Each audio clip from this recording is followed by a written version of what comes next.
Di sini saya akan menjelaskan materi pertama mengenai pengertian kebudayaan. Berbicara mengenai manusia, maka di sini tidak dapat dipisahkan antara cara hidup dan juga pola sosialisasinya.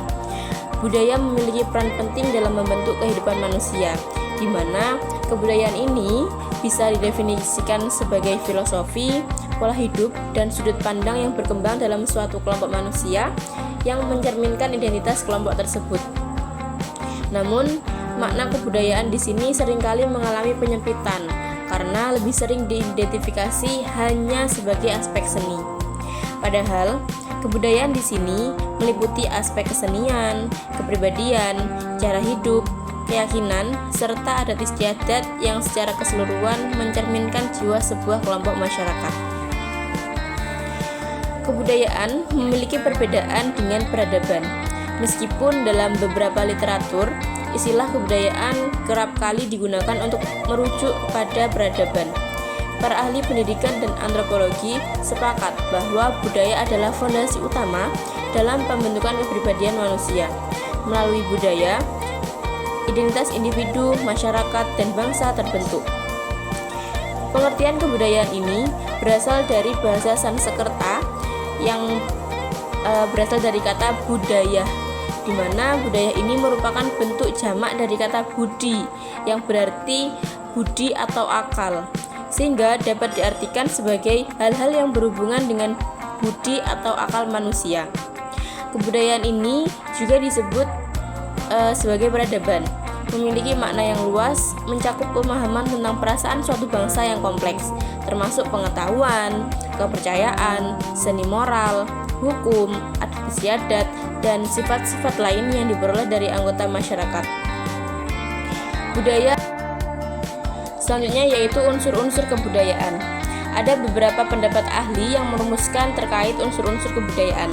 Yang pertama ada Bronislaw Malinowski yang merumuskan bahwa unsur-unsur kebudayaan itu terdiri dari 4 unsur. Yang pertama yaitu sistem norma, yang kedua organisasi ekonomi, yang ketiga alat, lembaga atau pihak yang bertugas mendidik masyarakat, entah itu keluarga ataupun lembaga pendidikan utama, yang keempat ada organisasi kekuasaan atau politik.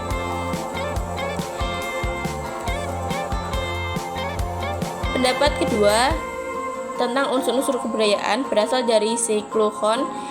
Di sini beliau merumuskan ada 7 unsur kebudayaan. Yang pertama ada sistem mata pencaharian, yang kedua ada sistem peralatan dan teknologi, yang ketiga ada sistem organisasi sosial, yang keempat ada sistem pengetahuan, yang kelima ada bahasa, yang keenam ada kesenian, dan yang ketujuh adalah sistem tradisi dan upacara keagamaan.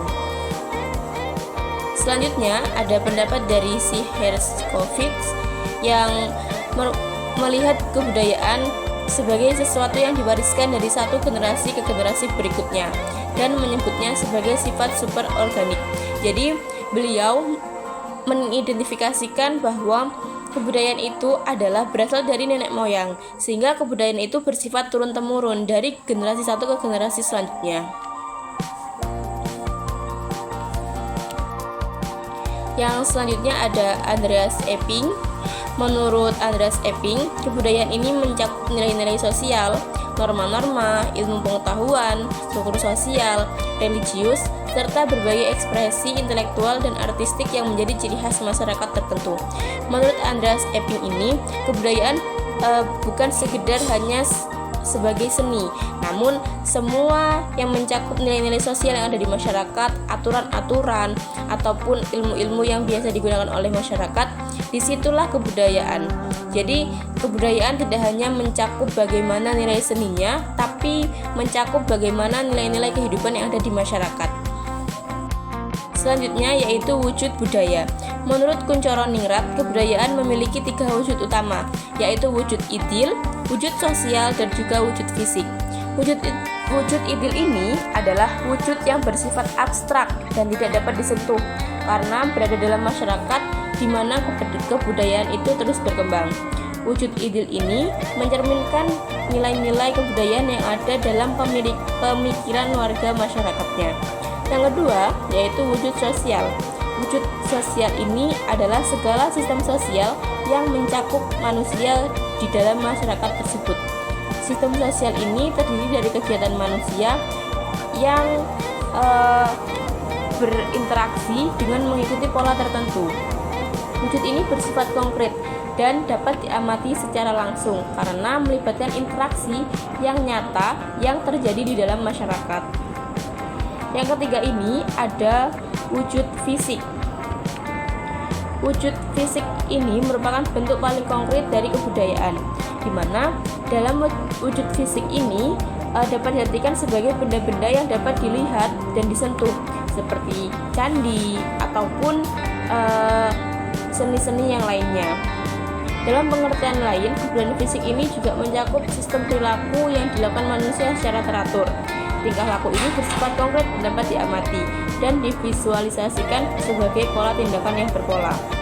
Misalkan saja dalam wujud fisik ini ada beberapa peninggalan kebudayaan yang berasal dari kebudayaan sebelumnya.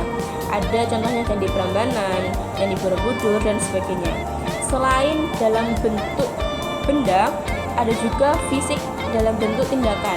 Biasanya masyarakat akan melakukan suatu kegiatan yang waktunya ini sudah ditentukan dan ini akan berlangsung secara berpola begitu. Baik, materi selanjutnya ialah budaya dan juga lingkungan. Pada dasarnya manusia tidak dapat terpisah dari lingkungan di sekitarnya. Kelompok sosial merupakan kumpulan individu yang relatif permanen, mampu untuk hidup dan juga berinteraksi dengan berbagai variasi ataupun keanekaragaman yang ada di lingkungan di sekitarnya. Nah, untuk bisa bertahan hidup, kelompok sosial perlu untuk beradaptasi dan juga mengubah lingkungan yang mereka tempati. Nah, untuk bisa beradaptasi, mereka memerlukan pengalaman, pengetahuan, ide, dan juga keterampilan yang memungkinkan kelompok tersebut untuk bertahan hidup dan juga dapat dianggap sebagai budaya ataupun juga program bertahan hidup. Nah, macam-macam lingkungan yaitu ada 3. Yang pertama yaitu lingkungan fisik. Pertama, manusia harus bisa melakukan adaptasi terhadap lingkungan geografis yang juga dikenal sebagai habitat fisik. Lingkungan yang dimaksud ialah mencakup berbagai karakteristik dan juga keunikan alam yang mempengaruhi cara hidup kelompok sosial.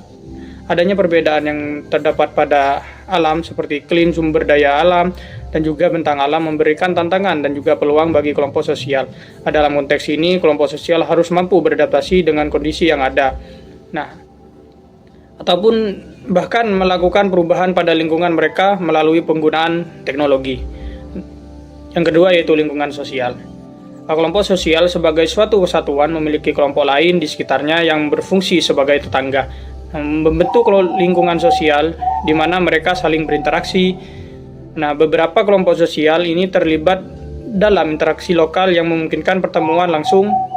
Nah, sementara yang lainnya mungkin berinteraksi dari jarak jauh yang dalam konteks ini yaitu global.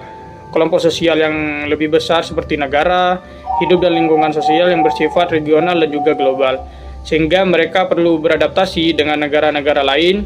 Nah, untuk budaya suatu kelompok sebagian besar terdiri dari berbagai kebiasaan dan juga aturan yang mendukung pelaksanaan interaksi pada berbagai skala yang berbeda.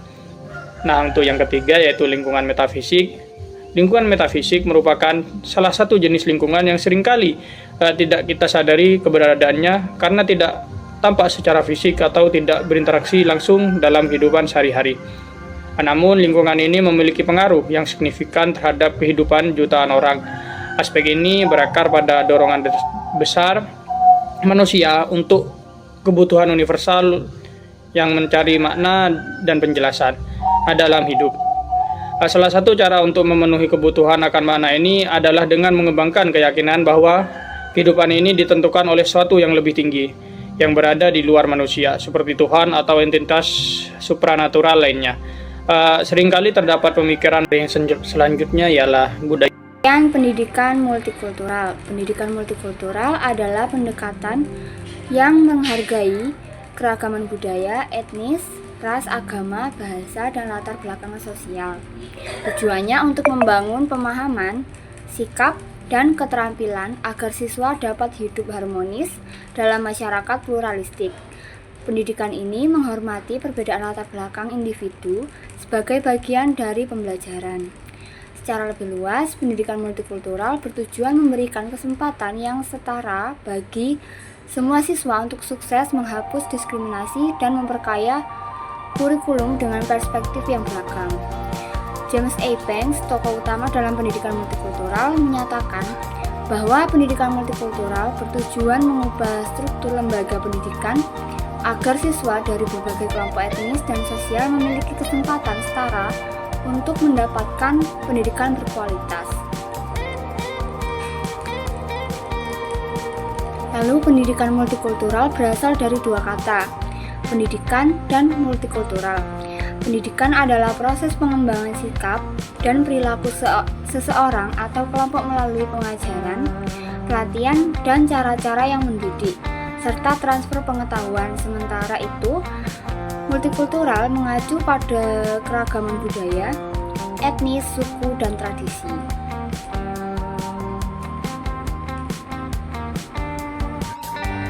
Konsep dasar pendidikan multikultural.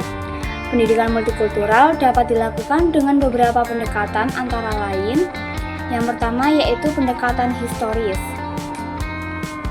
Pendekatan ini mengajarkan materi dengan melihat kembali sejarah untuk memberikan pemahaman yang lebih komprehensif dan relevansi masa kini atau masa depan.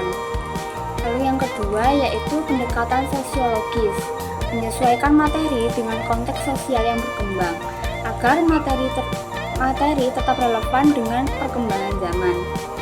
Lalu yang ketiga yaitu pendekatan kultural, fokus pada otentisitas dan tradisi, sehingga siswa dapat membedakan tradisi asli dan yang tidak. Lalu yang keempat yaitu pendekatan psikologis. Pendekatan ini memperhatikan situasi psikologis siswa secara individual agar guru dapat memilih metode yang tepat untuk masing-masing siswa. Lalu yang kelima, pendekatan estetik. Pendekatan ini mengajarkan nilai-nilai kesopanan, kedamaian, dan keindahan agar siswa dapat mengapresiasi fenomena sosial dengan cara yang estetis. Lalu yang keenam yaitu pendekatan berperspektif gender. Pendekatan ini mendorong siswa untuk tidak membedakan jenis kelamin dan menghilangkan stereotip gender di lingkungan sekolah.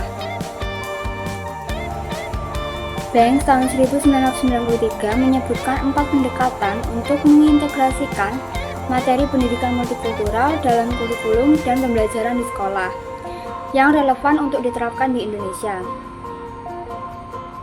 Yang pertama yaitu pendekatan kontribusi, adalah yang paling umum diterapkan dalam fase awal pendidikan multikultural. Pendekatan ini melibatkan pengenalan pahlawan dan budaya dari berbagai etnis dalam materi pelajaran yang relevan yang sudah diterapkan di Indonesia. Lalu yang kedua yaitu pendekatan adiktif, menambahkan materi, konsep, atau perspektif ke dalam kurikulum tanpa mengubah struktur dan tujuan utamanya. Biasanya pendekatan ini dilengkapi dengan buku atau modul tambahan dan merupakan tahap awal dalam penerapan pendidikan multikultural. Lalu yang ketiga yaitu pendekatan transformasi, mengubah asumsi dasar kurikulum dan mendorong peserta didik memahami konsep, isu, dan masalah dari berbagai perspektif etnis. Banks tahun 1993 menyebut proses ini sebagai multiple acculturation, di mana siswa belajar menghargai keberagaman melalui pengalaman belajar. Pendekatan ini memandang budaya kelompok dominan sebagai bagian dari budaya yang lebih luas dan beragam. Lalu yang keempat, yaitu pendekatan aksi sosial. Pendekatan ini bertujuan membekali peserta didik dengan keterampilan berpikir kritis, pengambilan keputusan, dan kesadaran politik. Siswa didorong untuk menjadi kritikus sosial yang reflektif dan berperan aktif dalam perubahan sosial, terutama dalam mendukung kelompok yang terabaikan agar dapat berpartisipasi penuh dalam masyarakat. Dengan demikian, pendekatan yang telah dijelaskan di atas memungkinkan terbentuknya kesadaran multikultural dalam bidang pendidikan dan kebudayaan. Assalamualaikum warahmatullahi wabarakatuh. Perkenalkan, nama saya Citra Linda dengan 22 621 Di sini saya akan menjelaskan mengenai tujuan pendidikan. Indonesia merupakan salah satu negara yang memiliki berbagai macam keragaman budaya, etnis, serta adat istiadat yang terbentang dari ujung timur hingga ujung barat. Hal ini kemudian menjadikan Indonesia sebagai negara yang multikultural. Menurut Murai Universitas Indonesia, tahun 2022, tujuan pendidikan multikultural ini berbeda. Yang pertama yakni pengembangan literasi etnis dan budaya. Tujuan utama dari pendidikan multikultural ini ialah mempelajari mengenai latar belakang, karakteristik budaya, bahasa, peristiwa, kondisi sosial, politik, hingga ekonomi. Untuk itu, segala informasi harus komprehensif, komparatif, dan harus memasukkan perbedaan dan persamaan di antara kelompok-kelompok yang ada. Mempelajari suatu sejarah hingga budaya kelompok etnis sangat penting bagi peserta didik dikarenakan mereka perlu belajar lebih akurat tentang warisan budayanya sendiri ataupun budaya dari daerah lain. Pengetahuan pluralisme budaya merupakan dasar untuk menghargai, menghormati, mengapresiasi, dan menilai keberagaman baik secara lokal, nasional maupun global. Kemudian yang kedua, klasifikasi nilai dasar. Pada pendidikan, ini melibatkan pada nilai kemanusiaan, keadilan, kebebasan, kesamaan, dan demokrasi. Hal ini sangat diperlukan peserta didik untuk mengajarkan bagaimana mereka saling menghargai dan menerima pluralisme, mengajarkan bahwa perbedaan budaya adalah sebuah keunikan. Klasifikasi nilai dan sikap ini digunakan untuk membantu peserta didik dalam memahami jika konflik nilai tidak dapat dipisahkan pada masyarakat pluralistik dan konflik tersebut tidak harus memecah belah. Jika hal tersebut dapat diolah dengan baik, maka akan menjadi bahan kemajuan sosial dan kekuatan pada perbedaan tersebut. Kemudian yang ketiga yakni kompetensi multikultural. Pada pendidikan multikultural ini dapat meminimalisir terjadinya konflik atau ketegangan. Hal ini dikarenakan pada pendidikan diajarkan keterampilan dalam komunikasi antar lintas budaya, pengambilan perspektif, pemahaman sudut pandang, dan berkerangka berpikir. Untuk mencapai tujuan ini, peserta didik dapat memperoleh pengalaman belajar dengan memberikan berbagai kesempatan untuk mempraktikkan keterampilan budaya dan berinteraksi dengan individu, situasi, dan pengalaman yang berbeda. Kemudian yang keempat yakni memiliki wawasan kebangsaan atau kenegaraan yang kokoh. Memiliki sebuah kekayaan dan keberagaman budaya mengakibatkan tumbuhnya rasa kebangsaan yang kuat. Hal ini diperlukan untuk pendidikan multikultural sebagai sarana untuk memperkuat rasa kebangsaan dan kenegaraan yang menghilangkan etnosentrisme, diskriminasi, hingga stereotip. Sebagai contohnya bisa ditambahkan materi atau program dan pembelajaran yang mengarah pada rasa persatuan dan kesatuan. Kemudian yang kelima yakni hidup berdampingan secara damai. Setelah memahami multikultural yang ada di negara kita, sikap untuk menjunjung tinggi rasa kemanusiaan dan saling menghargai perbedaan akan tumbuh, sehingga menciptakan rasa aman dan nyaman. Dari hal tersebut dapat dijadikan sebagai alat untuk hidup berdampingan secara damai. Sedangkan menurut Sampurna Akademi pada buku pendidikan kurikulum serta Nur Getus dan kawan-kawan pada tahun 2023 menyatakan terdapat beberapa tujuan pendidikan multikultural, di antaranya sebagai berikut. Yang pertama yakni untuk memaksimalkan fungsi sekolah dalam menghadapi peserta didik yang beragam, kemudian memberikan pelatihan atau training kepada peserta didik untuk menerima keberagaman yang meliputi keberagaman agama, suku, budaya, dan bahasa. Kemudian melatih peserta didik dalam mengasah keterampilan berinteraksi di lingkungan yang heterogen. Kemudian yang keempat, memberikan latihan pada peserta didik untuk hidup damai dalam keberagaman. Dan yang terakhir yakni membiasakan jiwa peserta didik agar nantinya menjadi manusia yang berakhlak mulia, mampu hidup damai dan berdampingan dalam berbagai aspek. Kemudian yang terakhir yakni fungsi pendidikan multikultural. Selain adanya tujuan pada pendidikan ini, pendidikan multikultural juga memiliki fungsi. Menurut The National Council for Social Studies, dalam konsep pendidikan multikultural dan pendidikan inklusif pada Fauzan dan kawan-kawan di tahun 2022 menyatakan fungsi dari pendidikan multikultural diantaranya sebagai berikut. Yang pertama, memberikan konsep diri yang jelas. Hal ini dimaksudkan bahwasanya pendidikan multikultural membantu individu untuk memahami identitas dirinya dalam konteks budaya dan sosial yang beragam. Dengan memahami asal-usul budaya mereka sendiri dan menghargai budaya lain, individu dapat memiliki konsep diri yang kuat dan positif. Kemudian yang kedua, memberikan pengalaman kelompok etnis dan budaya yang ditinjau dari jalan. Pendidikan multikultural memberikan wawasan tentang pengalaman historis bagi kelompok etnis dan budaya. Hal ini penting agar peserta didik memahami bagaimana sejarah membentuk masyarakat saat ini serta menghargai perjuangan dan kontribusi setiap kelompok. Kemudian yang ketiga, membantu memahami konflik antara ideal dan realistik memang ada pada setiap masyarakat. Hal ini dimaksudkan bahwasanya pendidikan multikultural mengajarkan bahwa ada perbedaan antara nilai-nilai ideal seperti keadilan dan kesetaraan. Dengan kenyataan sosial yang seringkali tidak sempurna, pemahaman ini membantu individu lebih kritis dalam melihat ketimpangan sosial dan mencari solusi untuk perubahan yang lebih baik. Kemudian membantu mengembangkan pembuatan keputusan atau decision making, partisipasi sosial, dan keterampilan kenegaraan atau citizenship skills. Melalui pendidikan multikultural, individu diajarkan dalam keterampilan berpikir kritis, mengambil keputusan yang adil, serta aktif dalam masyarakat. Ini bertujuan agar mereka dapat berkontribusi secara positif dalam kehidupan sosial dan politik, serta menjadi warga negara yang bertanggung jawab. Kemudian yang terakhir yakni mengenal keberagaman dalam penggunaan bahasa. Pendidikan multikultural juga menekankan pentingnya memahami dan menghargai perbedaan bahasa. Bahasa merupakan bagian penting dari identitas budaya, dan dengan memahami berbagai bahasa atau dialek, individu dapat berkomunikasi lebih baik serta lebih menghargai keberagaman dalam masyarakat. Cukup sekian presentasi dari kelompok kami, kurang lebihnya kami mohon maaf. Wassalamualaikum warahmatullahi wabarakatuh.